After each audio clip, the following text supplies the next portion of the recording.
If you've ever watched a crime show, you probably think you know all about forensic science. But I'm here to tell you, the real story is so much more interesting. Today, we're going to pull back the curtain on the incredible rise of forensics in India. It's this amazing journey from really simple chemical tests to a super high-tech network that's literally changing how justice works in the country. So let's start with the most basic question, the one that forensic science was basically invented to answer. How on earth do you solve a crime if you don't have a confession?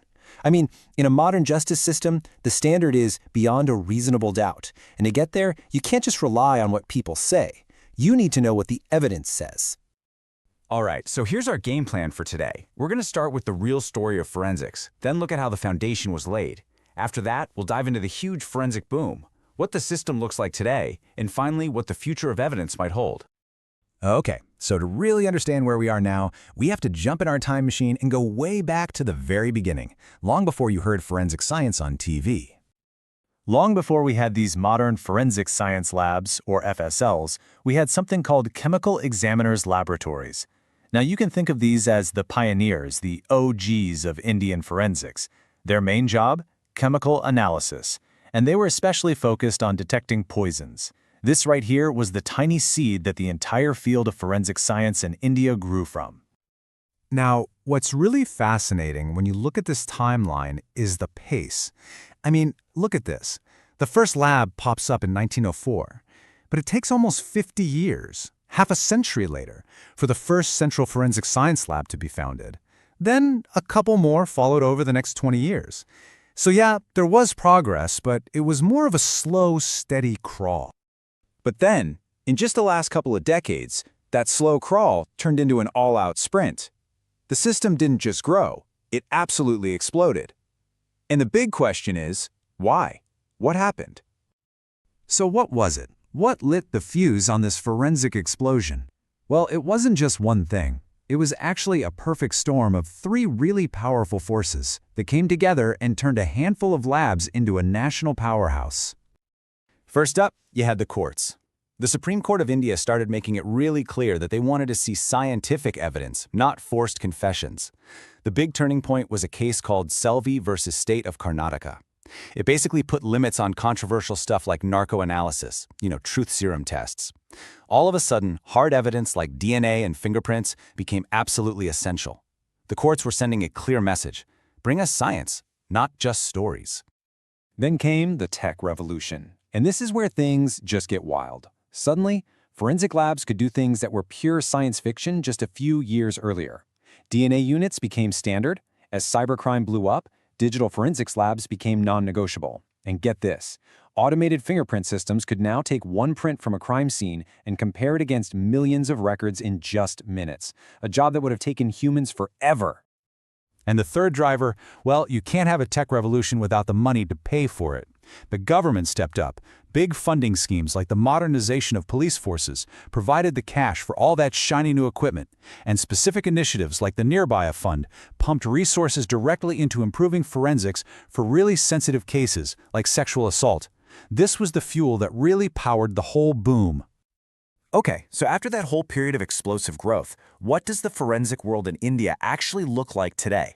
Well, let's take a peek at the pretty complex, multi-layered system that it's become. The first thing to know is it's not just one giant lab somewhere. Not at all. It's a whole ecosystem with different layers, all designed to make sure there's scientific support for every part of the justice system, from the highest national cases down to the most local crime scenes. And right at the very heart of this ecosystem, at the top of the pyramid, are just seven key institutions. These are the labs that form the absolute backbone of India's national forensic infrastructure. And here they are, the 7 Central Forensic Science Laboratories, or CFSLs. Think of these as the apex predators of the forensic world. They're placed strategically across the country, and they act as these national hubs of excellence. And they're not all the same. Each one has its own specializations, whether it's chemistry, biology, or physical sciences. So who's running this elite network? Well, it's actually split. 6 of the labs are managed by the Directorate of Forensic Science Services. But the 7th one, the one in Delhi, reports directly to the Central Bureau of Investigation, the CBI, so it can support their biggest, most high-profile cases. And you can see, this whole thing is deeply woven into the government structure. There's a really clear chain of command that flows all the way from the top of the Ministry of Home Affairs right down to the scientists at the lab bench who are actually running the tests. Let's break that complex chart down into something simpler. At the top, you've got the director, who's in charge of the big picture and policy. Then you have deputy directors and section heads who manage specific divisions, like biology or digital forensics. And then at the very core, you have the scientific officers. These are the experts on the ground, analyzing the evidence and writing the reports that can make or break a case in court. But here's the thing. Those 7 central labs, they're really just the tip of the iceberg. The full ecosystem is so much bigger. Every state has its own forensic science labs, and these are the real workhorses, handling the massive volume of day-to-day cases. Then you've got mobile forensic units, which are basically labs on wheels, bringing science directly to the crime scene. And on top of all that, you have a growing number of private labs filling in the gaps for super specialized testing.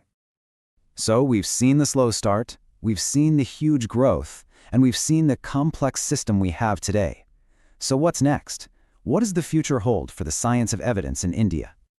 I think this quote really just nails it. The journey has been incredible, moving from basic poison tests to things like advanced DNA profiling and cyber forensics.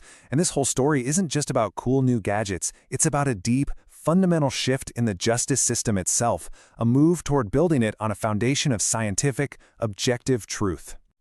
And that leaves us with one last big question to think about. We've seen how technology created this last boom, but as tech gets even smarter with AI, machine learning, crazy genetic technologies, what are the new challenges going to be? How will forensic science deal with things like deepfakes or super complex cyber attacks, or even issues around genetic privacy? The hunt for the truth? Well, it never really ends, and the tools we use are always changing.